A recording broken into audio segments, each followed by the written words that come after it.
Hi guys, I'm Kasha. Welcome to the channel and welcome as always to Coffee Time discussing horror and books. And today, of course, I'm here to talk about everything that I read in the month of May. It's coffee time. So the month of May actually has not been that bad at all for me when it comes to reading. I did manage to read 8 books, and some of them were books that I needed to read because they were new releases, and there's a lot here that I really enjoyed, so I'm really happy and pleased about that. Now, if you're new to the channel, we like to rate books here with coffee mugs. It's just the appropriate way. And also, I start with the lowest rating to the highest so that we always end up in a good note. Little Bird by Tiffany Murrett. So this one, I feel like the biggest issue was that when it comes to the categories, this book was set as horror, and I do not feel like it belongs in that category. So sometimes, even though the book is still good and you still enjoy it, when you have expectations like that are not met, it can be disappointing as well.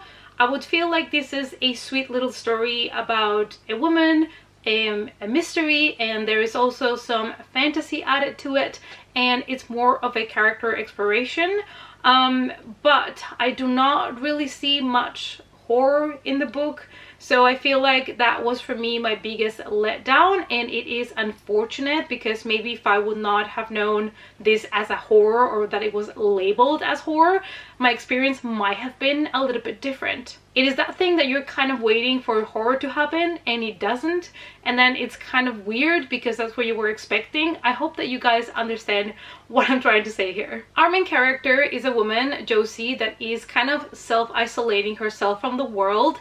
Her father passed away, she's going through a divorce, and she has decided to kind of just be home by herself with her dog, and since she can work from home, then it's the perfect situation for her. However, one day in her garden there is this kind of weird vines that start kind of spreading, that start forming into weird shapes, and weird things start to appear in her backyard. So she has to figure out, why is she seeing these things? Why are these things appearing in her garden? And that is kind of like the mystery, I would say, that we have to find out. The whole concept of this story was a little bit bizarre. I feel like this is more a little bit like dipping the toes on weird fiction. So I would recommend this for people that are looking for an interesting story about the hardships of life and death, and that love a, character exploration, because the story is mainly just Josie and her life and her story, and also her kind of weird relationship with her mother as well at times. I did enjoy the book. I just feel like I had other expectations for it, and that is why I didn't rate it a little bit higher. He Followed With Us by Andrew Joseph White. This is another new release that I wanted to read, that I was really excited about, because it is a different way of telling a dystopian apocalyptic story, because our main character, it is a trans boy that is escaping an evangelist cult, and it just sounded so good to me, and it was. I just feel like at times it was not gripping me as much as I wanted it to, so that's why I did not rate this higher, but I was all in all pleased with the story. This is a queer YA book that was, to be honest, quite different from other stories that I have read, and one thing that I can warn you about is that this book has a lot of gore, like body horror. It is a lot, and I know that for some people that was something that they could not really handle, and I'm just putting it out there in case that you're also a little bit more sensitive to that content. It's not that it's just a little bit, there is a lot throughout the whole book. I feel like the plot was really well thought through. I did enjoy the fantasy elements that it had when they came around, and I did find the world building interesting because it feels like a place that I know, even though it doesn't really exist. And yeah, I feel like it was not over explained, so all in all I was kind of pleased with all of those elements. I think it's going to be perfect for people that are looking for a dystopian, like apocalyptic world that has a lot of representation, which is something that we have been missing in the horror community. And you have here a main character that is a trans boy, but also you have other type of representations here. For example, autism and mental health are other topics that are brought up in the story. There is a big list of you know, trigger warnings for this, and content warnings as well, so make sure to check those out if you are unsure if this book is gonna be for you. Moving on to The Stitchers, and this is by Lorraine Lawrence, and this is the first book on the Fright Watch series, and I buddy read these with Nikia. Again, I'm gonna leave her channel down below because you don't want to miss out. She's fantastic. I absolutely love her videos, and it was a little bit more complicated to buddy read this with her because I was at the time on holidays in Spain, so we had to kind of text through Instagram, but I still had a lot of fun to discuss everything with her and to see her point of view as well, because I think that's, you know, the most interesting part about buddy reading with someone is perhaps seeing things from another perspective, or hearing things that you didn't see yourself in the book. So it was a lot of fun, and I have to say that this, despite being a middle grade, gets quite dark. It gets quite creepy. There's many creepy moments that I thought were really good, like built up for the tension. Apart from the story, which was great, I feel like Quinn and Mike as characters were really easy to connect with. I feel like they were characters that were really well fleshed out. They were smart. They were characters that had a solid backstory. They were characters that were relatable. So they felt really real to me. Our main character Queen lives in what seems to be a really quiet street in a quiet neighborhood, but some of her neighbors are a little bit different. They are old people, but they seem to never really age. And she starts to wonder what is the secret to their youth, and that is basically the mystery that you have to discover in this story. As I've mentioned before, even though this is a middle grade book, I did feel like towards the end it gets quite disturbing, and there were a couple of scenes that I was imagining them in my head and they were really creepy. So this is going to be perfect for people that are looking for a middle grade that is a little bit more intense, a little bit more creepy, and with a really cool mystery to uncover. When It Rains by Mark Allen Gunnels, and this is a novella that I read, and while I was reading it I desperately wanted to have a shower. The story follows a group of strangers that find themselves trapped. I believe it was the university cafeteria, the university shop, you know, where you can buy merchandise and get a coffee and stuff. And the reason why they're trapped in the cafeteria is because there is these huge rainstorm that happened all of a sudden that nobody can explain, and they are watching the news trying to figure out what is going on in the world, as the news is telling them that due to this rain, this phenomenon, they need to stay indoors. They're not supposed to go out until they can figure out what the hell is going on. So this mysterious weird rain keeps pouring, and you have your group of strangers that obviously are in a situation where everything is very unsettling. They don't know what's going on. This uncertainty that they have always pushes, as we know, strangers to uncover secrets, to fight, you know, one another, things like that. And this is going to be perfect for people that loved The Mist by Stephen King and are looking for something similar. That is the first thing that came to mind while I was reading this novella, and I would strongly recommend you guys to pick it up. I thought it was quite disturbing, quite intense, and it was one that I really enjoyed reading, and I, you know, was really hooked with the story.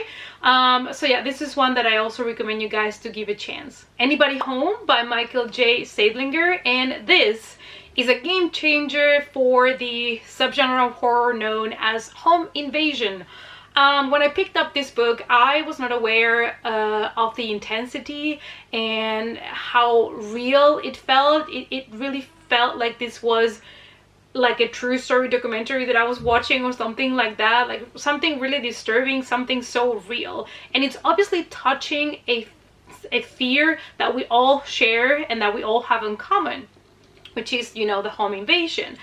I feel like that's what I have always loved home invasion as a subgenre so much, because it's something that could happen anytime, anywhere, to anybody, and that is always something really frightening, right? And you know, how many times have you thought about the possibility of a stranger just you know, coming into your home.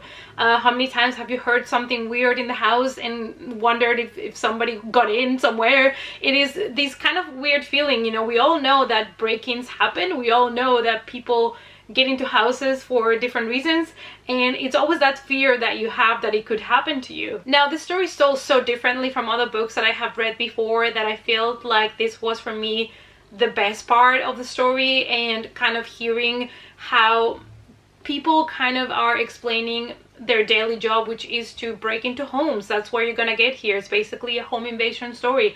But I have to say, it gets really disturbing. It gets really, really dark. So proceed with caution. And it feels so real, and it makes you kind of feel uncomfortable. It's kind of like you're enjoying the story, but you know you shouldn't be enjoying it because it is so awful and so dreadful. But if you love horror, especially, of course, home invasion stories, and if you want to feel like you're reading a true crime story, if you're looking for something that is written a little bit different, this is a must read for you. And next we're going to talk about Horseman by Christina Henry. So I was really excited about this one, as you guys know, because I've always loved The Legend of Sleepy Hollow. I've always loved the movie as well. I've always been in love with the Headless Horseman, you know, and the images that come with that. So I was really excited to see what Christina Henry was going to do with it. Now, for me, one of the best parts about this book was our main character, Ben. This is a little girl that lives in a village where everybody is kind of working your typical jobs like farmer and things like that. It's a very old school town. They're not very advanced in that sense, and she is a lot more advanced. She feels like she wants to dress as a boy. She wants to be called Ben. She wants to play with boys. And that was so heartwarming to me, to see her character and how strong she was and how sure she was about, you know, who she is.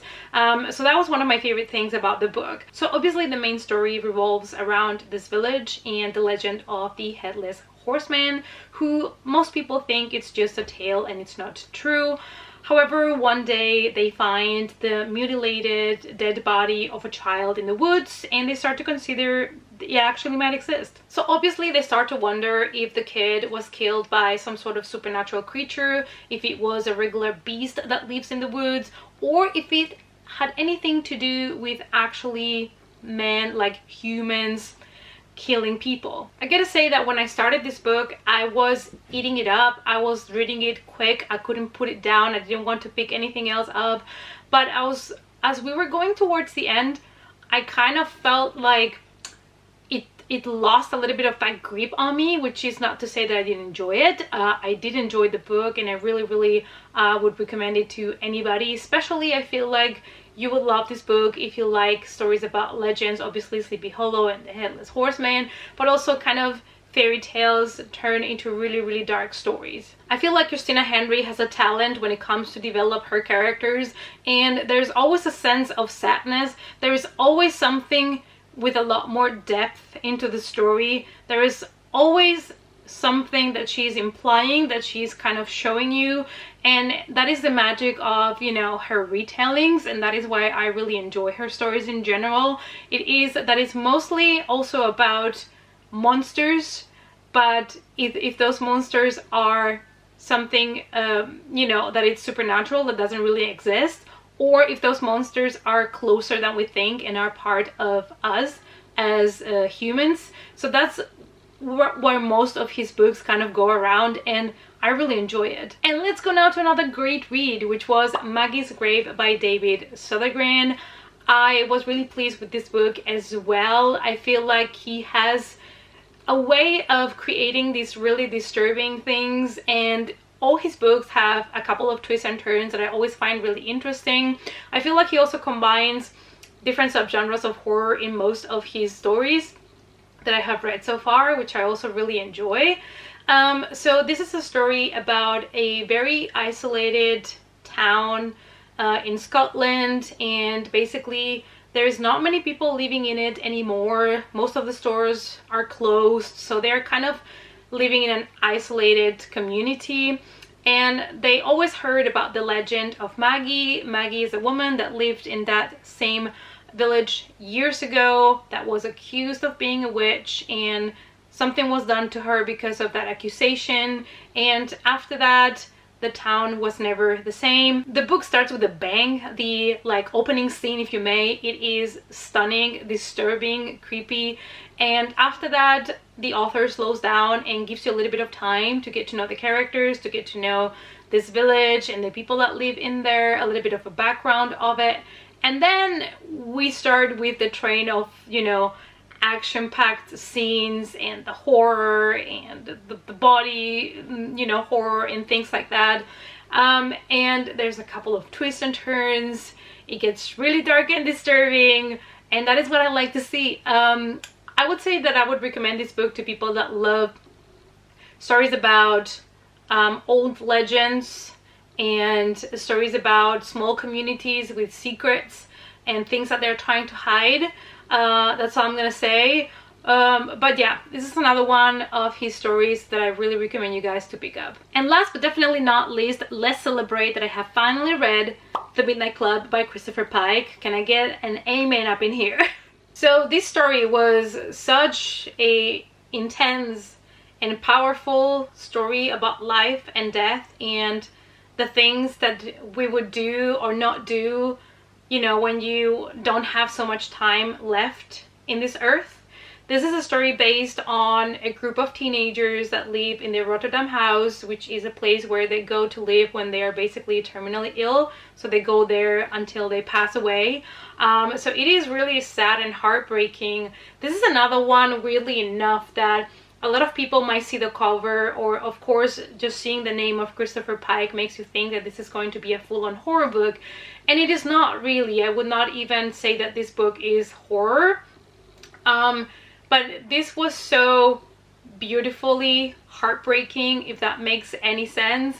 And after reading it, I completely understood why Mike Flanagan chose this book to make his new limited series on Netflix, because this has Mike Flanagan written all over the place. This is an in-depth character exploration of the teenagers that are living there and how they meet and tell each other stories, and they kind of portray in those stories things they would like to maybe do or see or experience in, you know, in real life.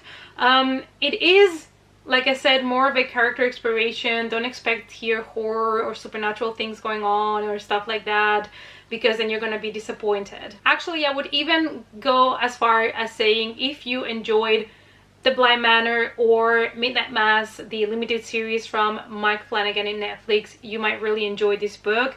Now, this doesn't have the horror supernatural elements that those shows have.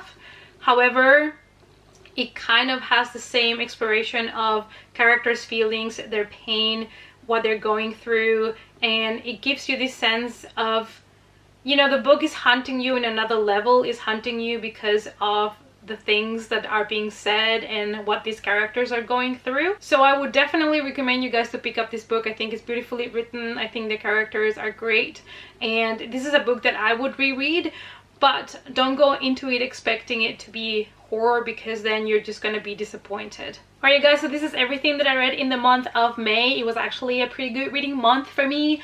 Let's see how June goes, because so far I haven't had so much time to read, but I'm trying to keep up with the set TBR pile that I did, which is something that I have not been doing for a while. So hopefully that will keep me a little bit more on track. I hope that you enjoyed the video. Please let me know down below what you thought about the books that I have read, if you've read them or not, and also what is the best book that you read in the month of May and why. Let me know in the comments down below. Thank you guys so much for watching, and I hope to see you all, as always, in our next coffee time. Bye!